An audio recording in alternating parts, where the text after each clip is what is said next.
America ने तिब्बत की धार्मिक आजादी को समर्थन देते हुए एक नया कानून बना दिया है और इसे आप चीन के खिलाफ अमेरिका की विदेश नीति की एक नई शुरुआत कह सकते हैं। और ये काम अमेरिका के राष्ट्रपति डोनाल्ड ट्रंप ने जाते जाते कर दिया है। सबसे पहले आपको तिब्बत के लिए अमेरिका के इस नए कानून की 4 बड़ी बातें बताते हैं। इस नए कानून का नाम है Tibetan policy and support act of 2020।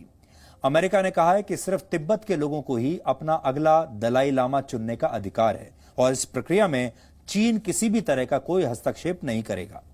दूसरी बड़ी बात है, तिब्बत के लोगों के अधिकारों की रक्षा के लिए अमेरिका एक अंतर्राष्ट्रीय गठबंधन बना सकता है। इसके बाद भी अगर चीन की सरकार ने अगला दलाई लामा चुनने की कोशिश की तो अमेरिका उस पर आर्थिक प्रतिबंध लगा सकता है। अमेरिका तिब्बत की राजधानी लासा में एक कॉन्सुलेट खोलना चाहता है। इस दूतावास की मदद से अमेरिका तिब्बत में खुद को कूटनीतिक रूप से मजबूत करना चाहता है, इसलिए उसने कहा है कि वो अपना दूतावास तिब्बत में शुरू करेगा। और इस कानून के मुताबिक जब तक अमेरिका को यह दूतावास तिब्बत में शुरू करने की इजाजत नहीं मिलेगी, तब तक वो चीन को भी अमेरिका में नए दूतावास खोलने की अनुमति नहीं देगा। यह कानून बनाकर अमेरिका ने चीन की उस दुखती रग पर हाथ रख दिया है जहां चीन को सबसे ज्यादा दर्द होता है। चीन हमेशा वन चाइना पॉलिसी की बात करता है और इस नीति के तहत चीन ताइवान, हांगकांग और मकाओ को अपना हिस्सा मानता है। अब तक भारत समेत दुनिया के ज्यादातर देश भी वन चाइना पॉलिसी से सहमत रहे हैं, लेकिन अब समय बदलने लगा है और दुनिया चीन के इस दावे पर सवाल उठाने लगी है। अमेरिका पहले ही वन चाइना पॉलिसी को छोड़ चुका है। अब तिब्बत पर अमेरिका में बने नए कानून से चीन पर दबाव और बढ़ गया है। अगले 1 महीने में जो बाइडेन अमेरिका के राष्ट्रपति बन जाएंगे।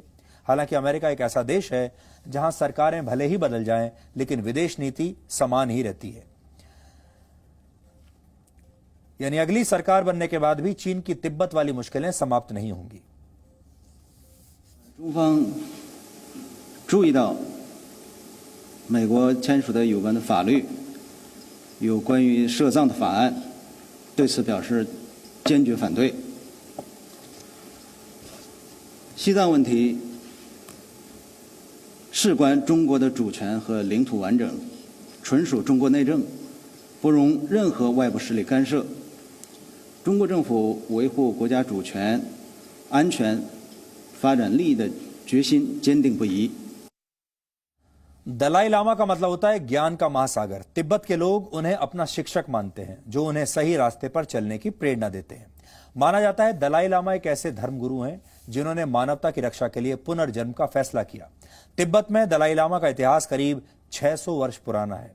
तिब्बत के लोग मानते हैं कि दलाई लामा अपने पुनर्जन्म को भी खुद तय कर सकते हैं और उनके पास उस शरीर को चुनने की क्षमता है जिसमें वो पुनर्जन्म लेना चाहते हैं। इससे पहले वर्ष 1933 में 13वें दलाई लामा का निधन हुआ था और उस समय 14वें दलाई लामा की खोज में 4 वर्षों का समय लगा था। 14वें दलाई लामा इस समय 85 वर्ष के हो चुके हैं और उनकी तबीयत अब ठीक नहीं रहती। अब उनके समर्थक अगले दलाई लामा की खोज कर रहे हैं।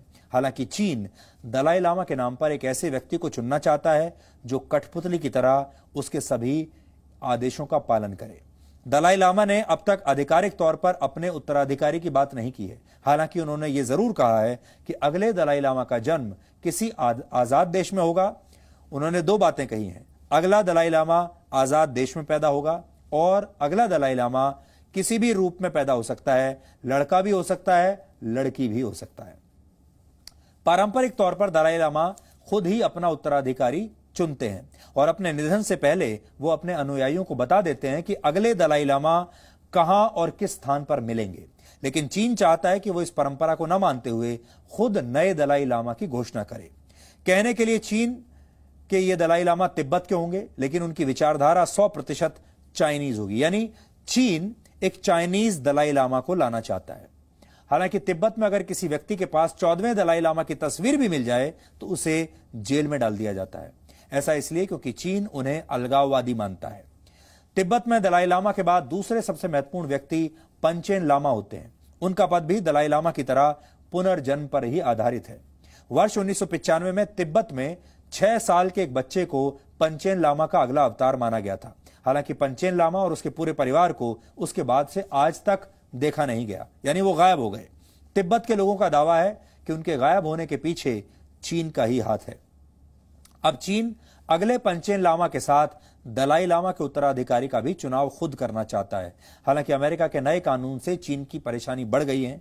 अब अमेरिका के समर्थन के बाद दलाई लामा एक ग्लोबल लीडर बन जाएंगे। हालांकि वो पहले भी हैं, लेकिन अब इसमें और वृद्धि होगी।